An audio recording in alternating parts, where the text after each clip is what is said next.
नमस्कार। आप लोग कैसे हैं? ठीक है, जैसे हैं पढ़ाई लेकिन करते रहें भाई। तो हिंदी में आज हम अभी तक हमने आपको वर्ण, वाक्य, शब्द ये पढ़ा दिए हैं। तो आज हम कुछ लिखाने वाली चीज आपको दे दें। हालांकि लिखाना पड़ता है, केवल आपको केवल रटने वाला है, लेकिन हम फिर भी प्रयास करते हैं कि क्योंकि किताब में जो चीज होती है, जैसा आप देख रहे हैं स्क्रीन पर, वाक्यांश के लिए एक शब्द लिखा है। ये चीजें किताबों में आपको सैकड़ों नहीं हजारों मिलती हैं। जैसी किताब होगी उसमें आप दो चार शुरू के पढ़ते हो, उसके बाद आप बोरियत लगती है। लेकिन नंबर तो ये भी पूरा देता है ना। जितना आपको एक संधि का सवाल देगा उतना ही वाक्यांश भी देगा। तो इसमें भी मेहनत उतनी ही करनी है आपको। फ्री का नंबर होता है, अगर आपको आता है तो इसमें कोई दिमाग नहीं लगाना, टिक लगाओ, आगे बढ़ो। तो हम कुछ आज वाक्यांश के लिए से एक शब्द पर चर्चा करेंगे। कुछ शब्द हम आपको लिखाएंगे। फिलहाल हमारा जो शब्दकोश है यहां वाला अभी तक सक्सेस भी है। 200 करीब 250 वाक्यांश अगर हम लिखा ले गए, आपको डरना नहीं। 250 कब पूरा हो जाएंगे पता नहीं। पुराने बच्चे जो हमारे, उनके पास लिखा भी है। तो पेपर में कोई भी वाक्यांश आता है फिर वो बच के नहीं जाता है। लेकिन हम चूंकि अब ऑनलाइन है, वीडियो आपको देंगे। अगर 250 वाक्यांश लिखाने लगेंगे तो शायद ही कोई देखे। फिलहाल हम इंपॉर्टेंट प्रयास करते हैं कि आपको दें। तो वाक्यांश के लिए एक शब्द का मतलब यह हुआ कि कोई एक बड़ा सा वाक्य होगा, उसका अंश छोटा सा लिया जाए, उसके लिए एक शब्द प्रयोग किया जाए। जैसे मान लिया कहा जाए आप किसी अपने बॉस को एप्लीकेशन लिखें, उसमें लिखे सेवा में श्रीमान महोदय जो भी है। उसके बाद लिखे कि आज हमारे पत्नी की मम्मी के पुत्री का पुत्र का के बुखार आ गया। अब इतना अगर आपने लिखा तो फिर वो बॉस तो नहीं पढ़ेगा, वो कहेगा अरे हटाओ, कोई बुखार किसी के आया होगा। लेकिन उसकी जगह पे आपने अगर पुत्र लिख दिया केवल, तो फिर आंसर आ जाए, वो जल्दी समझ जाता है। तो वाक्यांश की यहां जरूरत पड़ती है। और कुछ है जो सदाबहार होते, पूछे ही जाते हैं, उनको हम प्रयास करते हैं आपको देने का। देखिए, जैसे एक शब्द होता है अंतेवासी। अंतेवासी जो शब्द है, दो शब्द से मिलकर बना है, अंतः और वास। अंतः और वास से अंतेवासी शब्द बना है। अंतः माने होता है अंदर, और वास माने होता रहना। जो अंदर आपके रहता है उसे अंतेवासी कहते हैं। यानी कि अंदर का मतलब हृदय में। और अंतः से दो शब्द आपके कंपटीशन में है, एक अंतेवासी और एक अंतःपुर। दोनों पे हम बात करते हैं, अंतःपुर और अंतेवासी। तो अंतेवासी जो है वो भी अंतः और वास से बना है।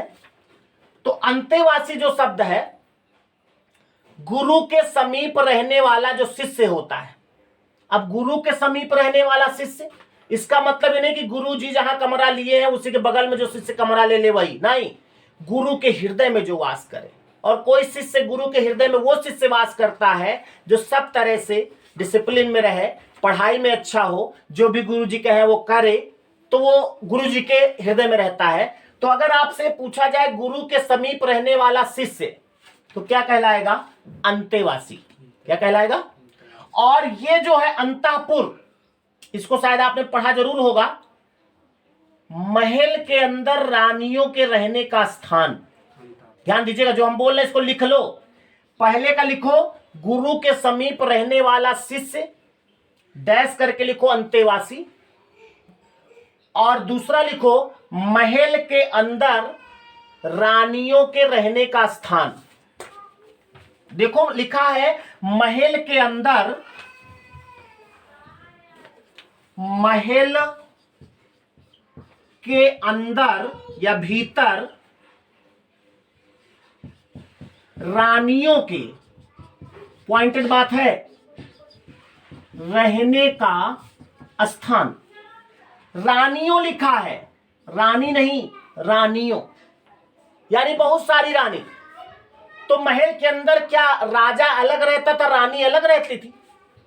हाँ, लेकिन जो राजा जिससे शादी करता था उस रानी की बात नहीं हो रही है।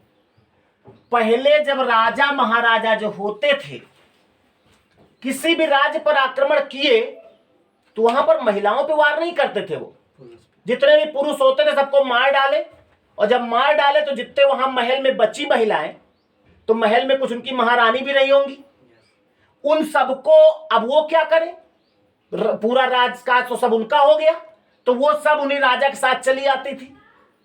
और वो उनके महल में राजा साहब भी क्या करते थे, महल बहुत बड़ा, पहले के जमाने में राजा के महल देखो कितने बड़े बड़े होते थे, किनारे बनवा दिए कमरा लाइन से, और उसमें सब डिश लगवा दिए, टीवी लगा दिए, एसी वैसी सब लगा दिए, और एसी में रहो। तो जो रहने का स्थान होता था महल के अंदर, तो उसको कहते थे अंतःपुर। तो अंतेवासी गुरु के अंदर रहने वाला, यानी गुरु के समीप रहने वाला, और अंतःपुर जो है वो महल के अंदर रानियों के रहने का स्थान। देखो दो ही हमने बताए, लेकिन अगर दोनों में से अब कोई आएगा तो आपका होगा, पक्का जान लो। उसके बाद एक शब्द यहां है कि दोपहर का समय क्या कहलाता है। दोपहर का समय ये तो सब लोग जानते होंगे, लेकिन हम ये बात खोदे हैं अगर, तो खाली ये लिखाने के लिए नहीं, हम पूरे 24 घंटे आपको लिखाएंगे कि 24 घंटे के समय को क्या कहते हैं। पेपर में कोई भी आके देख ले। सबसे पहले एक दिन किसी वीडियो में हमने बात किया था, इस बात की चर्चा किया था, लेकिन चूंकि वाक्यांश के लिए एक शब्द है तो इस पे स्वाभाविक है करना। हमने कहा था वाक्यांश एक दिन लिखाएंगे। सबसे पहले सुबह 4 बजे का समय, सुबह 4 बजे का समय, जिनको आता है वो साथ दे भाई, बोले ब्रह्म मुहूर्त। सुबह 4 बजे का समय जो कहलाता है वो क्या कहलाता है, ब्रह्म मुहूर्त। उसके बाद जब सुबह 4 बजे हो जाता है, उसके बाद आगे बढ़ेंगे तो जो सूर्योदय नहीं होता है और रात्रि समाप्त हो जाती है उसको कहते हैं उषा काल। उषा काल क्या, सूर्योदय ना हुआ हो और रात्रि समाप्त हो गई हो तो उसको उषा काल कहते हैं। उसी प्रकार जब सूर्योदय हो जाएगा तो उसको कहेंगे प्रातः काल, या अरुणोदय भी कह सकते हैं उसको। उसके बाद प्रातः काल हो गया, फिर दोपहर के पहले का समय जो होगा, प्रातः काल के बाद और दोपहर के पहले का, उसको पूर्वाहन कहते हैं, पूर्वाहन। फिर आ जाएगा दोपहर, उसको कहेंगे मध्याह्न। फिर दोपहर के बाद का समय जो होगा उसको अपराह्न कहते हैं। 24 घंटे का पूरा समय जब आप लिख लोगे तो कोई पूछा जाएगा, हो जाएगा। अपराह्न हो गया, उसके बाद अब सूर्यास्त होगा। सूर्यास्त यानी कि इसको कहेंगे सायंकाल। क्या कहेंगे, सायंकाल। और सूर्यास्त हो गया हो, रात्रि शुरू ना हुई यानी अंधेरा ना हुआ हो, उसको कहते हैं गोधूलि बेला। क्या कहते हैं, गोधूलि बेला। गोधूलि बेला समाप्त हो गई। उसके बाद फिर रात्रि का प्रथम पहर, उसको कहते हैं प्रदोष काल। रात का प्रथम पहर मतलब 10 से 12 का समय, प्रदोष काल। फिर मध्य रात्रि का समय जो कहलाता है वो निशीथ काल कहलाता है। कभी कभी निशीथ केवल लिख के आ जाता है, निशीथ काल। और उसके बाद फिर से आ जाएगा ब्रह्म मुहूर्त। निशीथ काल मध्यरात्रि समाप्त, उसके बाद सुबह 4 बजे, उसके बाद तो रात चलती रहेगी पूरी। देखा जाए तो ये 3, 3, 6, 2, 8, 2, 10 समय है। पेपर में इन्हीं में से कोई आएगा, 24 घंटे का पूरा हो गया। और जब मैंने लिखाया था, इसको आप लिख सकते हैं, सुबह 4 बजे का समय, सूर्योदय के पहले का समय उषा काल, सूर्योदय का समय प्रातः काल, दोपहर के पहले का समय पूर्वाहन, दोपहर का समय मध्याह्न, दोपहर के बाद का समय अपराह्न, क्या कहते, सूर्यास्त का समय सायंकाल, सूर्यास्त के बाद का समय गोधूल बेला, रात का प्रथम पहर प्रदोष काल और मध्य रात्रि का समय निशीथ काल। इसमें हमने जब बताया था तो विलोम भी बता दिए थे। ये अच्छा समय होता है ब्रह्म मुहूर्त, तो इसका विलोम क्या होगा भाई? प्रदोष काल खराब समय, ब्रह्म मुहूर्त अच्छा समय, प्रदोष काल खराब समय। तो ब्रह्म मुहूर्त का अगर विलोम पूछे तो प्रदोष काल, उषा काल का विलोम अगर पूछे तो गोधूल बेला, प्रातः काल का विलोम सभी जानते हैं सायंकाल, और पूर्वाहन का विलोम अपराहन होगा। और ये भैया जो बचा है यानी मध्याह्न का विलोम निशीथ काल होगा, क्योंकि ये दिन का दोपहर है और ये रात का दोपहर है। तो ये विलोम भी एक दूसरे के हो गए, इनको आप देख लीजिएगा। ये कुछ वाक्यांश थे, मिटा दें? Very good. नोट्स बनाने की जरूरत नहीं है, लिख लो लेकिन, क्योंकि वीडियो तो आपके पास रहेंगे ही। जब तक यूट्यूब है तो वीडियो तब तक है, अगर हमने कुछ ना किया तो प्लेलिस्ट में रहेंगे आपके।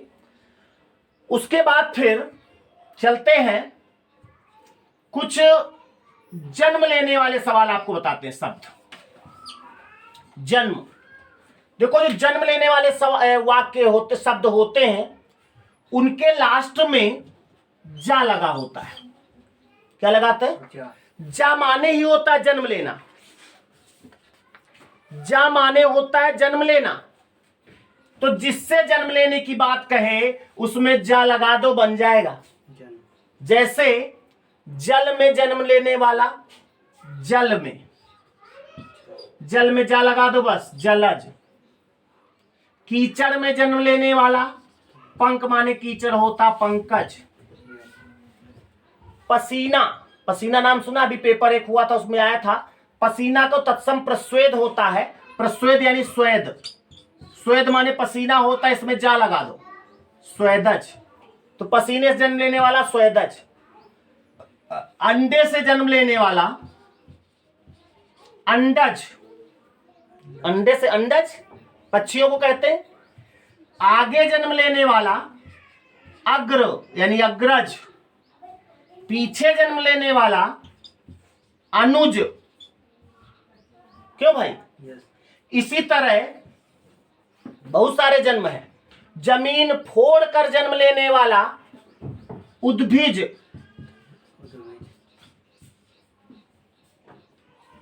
और एक होता है दो बार जन्म लेने वाला। एक होता दोबारा जन्म लेना और एक होता दो बार जन्म लेना। तो दो बार जन्म लेने वाला वो कहलाता है द्विज, द्विज। अब आप सोच रहे हो दो बार कौन जन्म लेता है? दो बार जन्म होता है, जैसे पक्षियों का होता है। पक्षी एक बार अंडा होता है, फिर अंडे से बच्चा होता है। कुछ लोग अंडा से आगे कुछ बढ़ने नहीं देते, अंडे खा लेते, तो बच्चा कहां हो पाता है? तो द्विज जो है पक्षी का पर्यायवाची है। पक्षियों का जन्म दो बार होता है, एक बार जन्म हुआ, भगवान ने बचा लिया, तो दोबारा जन्म होता है, अंडे से बच्चा निकलता है। इसी तरह ब्राह्मण जो होता है उसका भी दो बार जन्म होता है। अब सोच रहे हो ब्राह्मण कैसे दो बार जन्म होता है? एक बार बच्चा जब जन्म लिया तो ब्राह्मण के यहां जन्म लिया तो बच्चे का जन्म हुआ। उसके बाद जब उसका यज्ञोपवीत होता है, जनेऊ, तब वो ब्राह्मण बनता है, तो वो भी एक जन्म ही हुआ। जब तक उसका यज्ञोपवीत नहीं होगा तब तक वो ब्राह्मण नहीं है। इसीलिए ब्राह्मण कुल में आपने देखा होगा, कोई भी अगर शुभ कार्य करवाना है बच्चे से तो पहले उसका जनेऊ होता है, उसमें सब कुछ होता है। तो ब्राह्मण भी द्विज होता है, और द्विज दांत को भी कहते हैं। दांत भी दो बार जन्म लेते हैं। एक बार बचपन में दांत मिले, एक एक करके हटे, उनकी जगह पे दूसरे हो गए। अगर ये वाले हट जाए ना एक को, तो सीधा 500 रुपया फीस और आर्टिफिशियल लगवा पड़ी, अब ना हुई है। तो जब दांत का भी जन्म कितनी बार? दो बार। तो द्विज देखा जाए तो पक्षी, ब्राह्मण और दांत का पर्यायवाची भी होता है। एक शब्द और होता है जिसका जन्म ही ना हुआ हो, उसको कहते हैं अज। आ माने नहीं और जा माने जन्म लेना, यानी जिसका जन्म ना हुआ हो उसे अज कहते हैं। अब आप सोच रहे होंगे अज किसका जन्म नहीं होता? अज जो है एक ब्रह्मा का पर्यायवाची है। ब्रह्मा का जन्म नहीं हुआ, कुछ लोग उनको नाभिजन्मा कहते हैं, कुछ लोग स्वयंभू कहते हैं, हिरण्यगर्भा कहते हैं। अलग अलग उसके विचार है कहां से पैदा हुए। आदि मानव थे वो, पहले सबसे पहले आए पृथ्वी पर। तो ब्रह्मा का पर्यायवाची। और ये बकरा को भी अज कहते हैं, बहुत पूछा जाता है ये बकरा। तो अज बकरा और ब्रह्मा दोनों होता है। तो जिसका जन्म ना हुआ उसे क्या कहेंगे? अज। आज, द्विज, उद्भिज, ये सब जन्म वाले हैं। और सुनो, कुछ शब्द ऐसे होते हैं जो जन्म लेते हैं, जैसे अभी अभी जन्म लेने वाला, तो उसमें जा नहीं होता, उसको नवजात कहते हैं। क्या कहते हैं? नवजात। क्लियर हुई बात? तो इस तरह से कुछ जन्म वाले सवाल थे। अब वाक्यांश में एक शब्द होता है परकीया और एक होता है स्वकीया। दोनों एक दूसरे के विलोम भी हैं, परकीया और स्वकीया। परकीया होता है दूसरे के पुरुष से प्रेम करने वाली स्त्री, परकीया, और अपने पुरुष से प्रेम करने वाली स्त्री स्वकीया। तो परकीया और स्वकीया एक दूसरे के विलोम भी होंगे।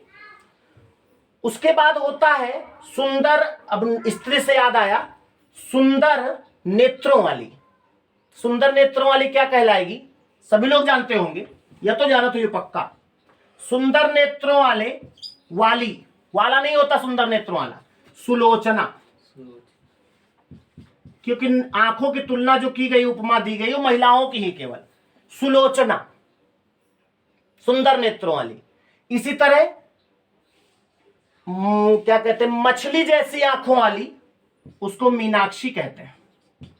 मीन माने मछली, अक्षी माने आंखें, मीनाक्षी कहते हैं उसको।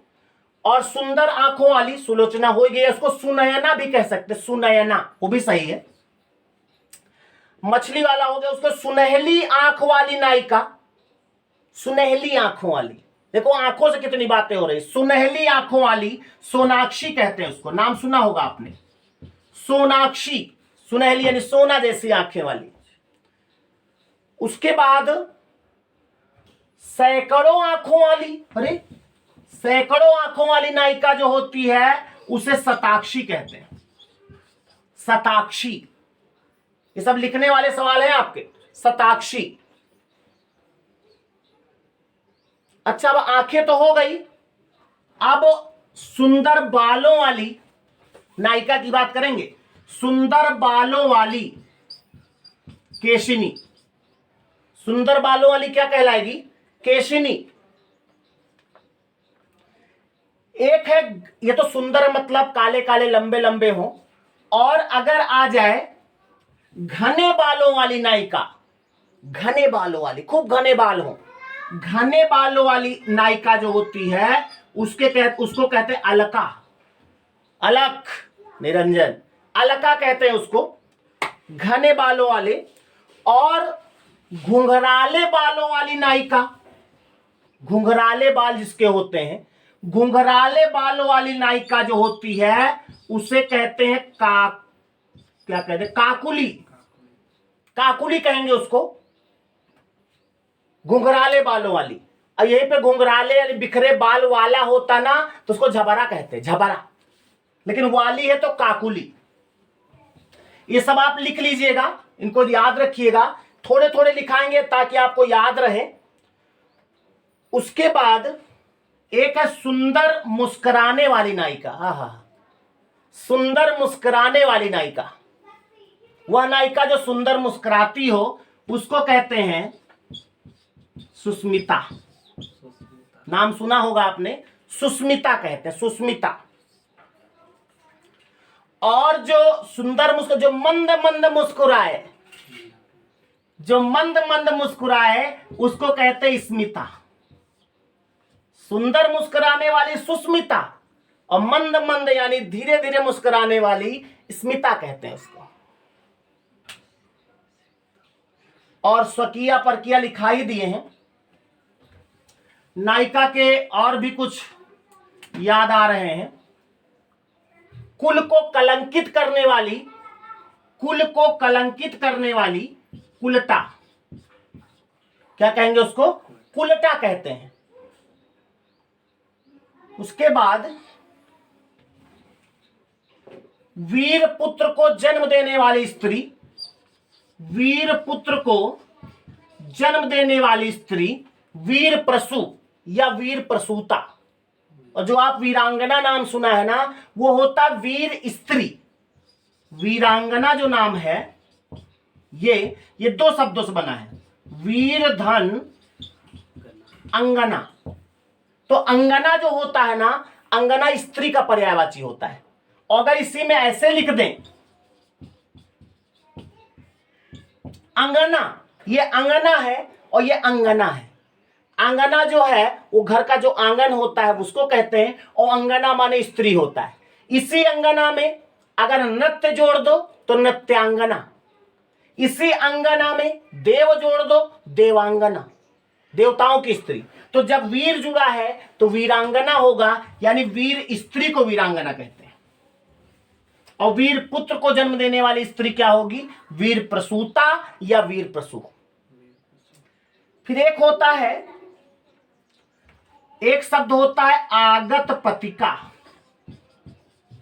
बोलो इसको पहले, आगत पतिका। एक होता है आगमिष्यत पतिका, एक होता है प्रोसित पतिका, और एक और होता है प्रवृत्त पतिका। प्रवृत्त पतिका, चारों नाम केवल आप पढ़ ले एक बार, क्योंकि ऑप्शन होते हैं। आगत पतिका, आगमिष्यत पतिका, प्रोसित पतिका और प्रवृत्त पतिका। चारों नाम आप पढ़ ले जरूर एक बार। सब में पतिका लगा है, यानी पति का क्वेश्चन है। ठीक, तो आगत माने होता है आना, यानी यहां पर होगा जिसका पति, वह स्त्री जिसका पति परदेश से आया हो, जिसका पति परदेश से आया हो, आगत पतिका। जिसका पति परदेश से आने वाला हो, यानी टिकट होगा, ट्रेन मिल गए, आ रहे हैं, तो उस महिला को कहेंगे आगमिष्यत पतिका, आने वाला हो। जिसका पति परदेश गया हो, प्रोसित पतिका, भेज दिया गया हो। जिसका पति परदेश गया हो, और जिसका पति परदेश में रहता हो, प्रवास करता हो। प्रवास तो प्रवृत्त पतिका, प्रोसित प्रेषित भेज दिया गया, यानी जिसका पति परदेश गया हो, प्रोसित पतिका। जिसका पति परदेश से आया नहीं, आने वाला हो, आगमिष्यत पतिका। और जिसका पति परदेश से आया हो, आगत पतिका। समझिए बात। तो ये कुछ हमने हल्का सा आपको झलकी दिखाया है, बाकी और बहुत सारे भी हमको जो भी आते हैं आपको मैं लिखाऊंगा। आज यहीं तक, मिलते हैं अगले भाग में, जिसमें वाक्यांश के लिए एक शब्द ही होगा, और हम चाहेंगे इंपॉर्टेंट आपको लिखा दें।